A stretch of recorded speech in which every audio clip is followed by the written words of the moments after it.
Casablanca, Yeah. in a way. And now Very you good. mentioned spaceships. We're back to spaceships again. I'm sorry, Okay. Gene, but it's the way it goes. Two of the most successful genres of the last 5 years have been science fiction and horror films, and Alien is both. It's a combination of some of the best space hardware since Star Wars and the most gruesome bug-eyed monster since the creature from the Black Lagoon. The movie begins aboard a gigantic intergalactic freighter where the crew is in suspended animation until the onboard computer awakens them for an emergency. The captain explains why their mission has been changed. Well, some of you may have figured out we're not home yet. We're only halfway there. What? Mother's interrupted the course of our journey. Why? Yeah. She's programmed to do that should certain conditions arise. They have. Like what? Seems she has intercepted a transmission of unknown origin. She got us up to check it out. A transmission? Out here? Yeah. What kind of a transmission? Acoustical beacon that repeats at intervals of 12 seconds. SOS. I don't know. Human. Unknown. So what? We are obligated under section. I hate to bring this up, but this is a commercial ship, not a rescue ship. Right. And it's not my contract to do this kind of duty. And what about the money? If you want to give me some money to do, I'd be happy to, oblige. Man's right. Let's go over the bonus situation. We never Can we talk about the bonus Sorry, situation. can I say something? Let's talk about the bonus situation. There is a clause in the contract which specifically states any systematized transmission indicating a possible intelligent origin must be investigated. I don't want to hear We it. don't know that it's intelligent. I want to go home and party. Parker, will you just listen to the man? On penalty of total forfeiture of shares. Money. You got that? Yeah. All right, we're going in. Yeah. I think Star Wars kind of pioneered that idea that a spaceship, instead of being all kind of perfect and sterile like the one in 2001, would look more like a gut bucket, like that kind of a tramp freighter, and there's the crew on board.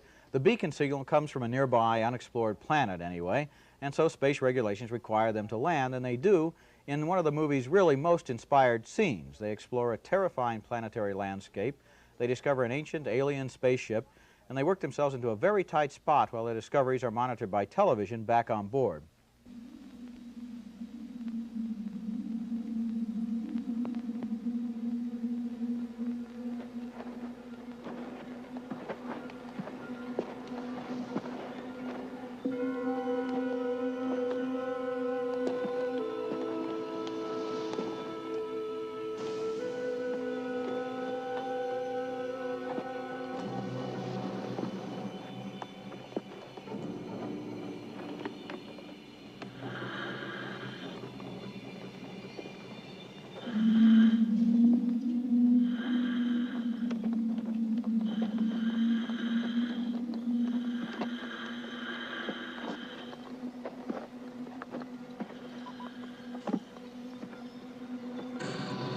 Ash, can you see this? Yes, I can. I've never seen anything like it.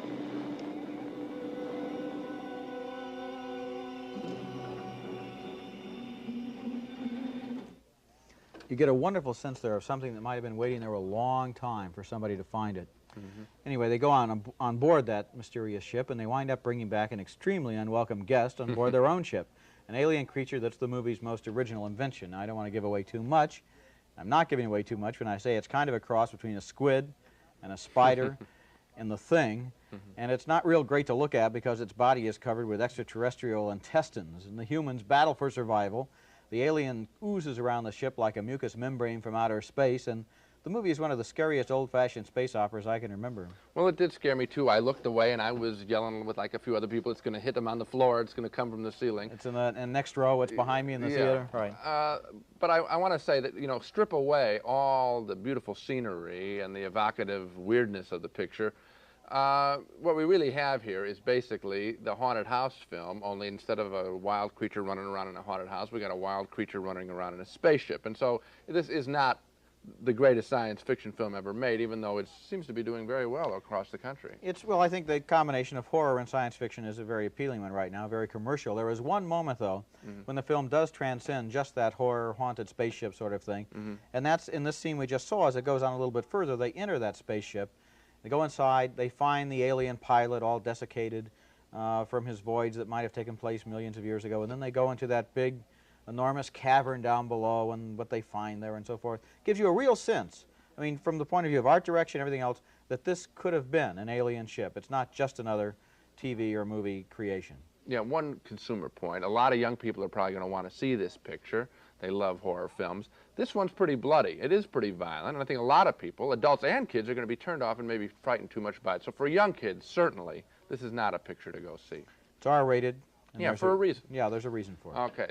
The craze now for outer space adventure films is so strong, and it's going to get stronger because of Alien.